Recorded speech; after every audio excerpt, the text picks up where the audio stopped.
तो आज की क्लास में हम लोग पढ़ने वाले हैं विद्युत चुम्बकीय प्रेरण किसे कहते हैं या चुंबकीय प्रेरण किसे कहते हैं। तो चलिए आज की क्लास में हम लोग पढ़ते हैं कि विद्युत चुम्बकीय प्रेरण किसे कहते हैं या चुंबकीय प्रेरण किसे कहते हैं, ठीक ना। तो सभी लोग ध्यान से सुनिएगा। जब किसी कुंडली से बद्ध चुंबकीय फ्लक्स में परिवर्तन किया जाता है, जब किसी कुंडली से बद्ध चुंबकीय फ्लक्स में परिवर्तन किया जाता है तो कुंडली में प्रेरित विद्युत वाहक बल उत्पन्न हो जाता है। जब किसी कुंडली से बद्ध चुंबकीय फ्लक्स में क्या कहता है, परिवर्तन किया जाता है तो कुंडली में प्रेरित विद्युत वाहक बल उत्पन्न हो जाता है। और यदि परिपथ बंद हो तो परिपथ में प्रेरित धारा उत्पन्न हो जाती है या धारा प्रेरित होने लगती है। इस घटना को ही विद्युत चुंबकीय प्रेरण कहते हैं। इस घटना को ही क्या कहते हैं, चुंबकीय प्रेरण या विद्युत चुंबकीय प्रेरण कहते हैं। फिर से एक बार अच्छे से सुनिएगा, हमने क्या कहा।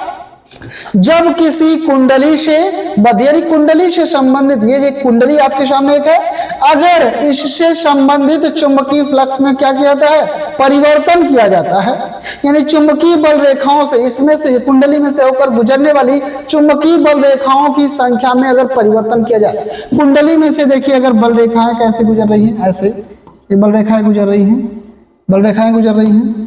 ठीक है। अब देखिए ये बल रेखाएं कैसे गुजर रही है, ठीक है, ऐसे बल रेखाएं गुजर रही है, ठीक है। तो वही कह रहा है, यदि किसी कुंडली से बद्ध चुंबकीय फ्लक्स में क्या किया था, परिवर्तन किया था। जब किसी कुंडली से बद्ध चुंबकीय फ्लक्स में परिवर्तन किया जाता है तो कुंडली में प्रेरित विद्युत वाहक बल उत्पन्न हो जाता है। क्या उत्पन्न हो जाता है, प्रेरित विद्युत वाहक बल उत्पन्न हो जाता है।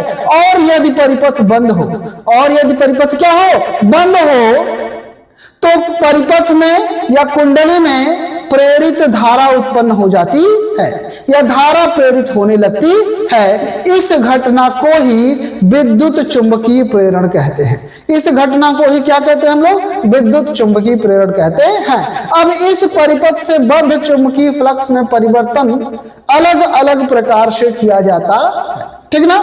क्या करके, इस कुंडली के समीप चुंबक को गति कराकर, इस कुंडली के समीप चुंबक को गति कराकर, या कुंडली के भीतर चुंबक को गतिमान करके, या कुंडली को गतिमान करके, या धारा प्रवाहित करके धारा के मान को परिवर्तित करके। तो आगे की क्लासेस में हमने बताया है कि चुंबकीय फ्लक्स में परिवर्तन किन किन प्रकार से किया जा सकता है, क्लियर है। तो वही सीधी सी बात कह रहा, क्या, जब किसी कुंडली से बद्ध चुंबकीय फ्लक्स के मान में परिवर्तन किया जाता है तो उस कुंडली में प्रेरित विद्युत वाहक बल उत्पन्न हो जाता है।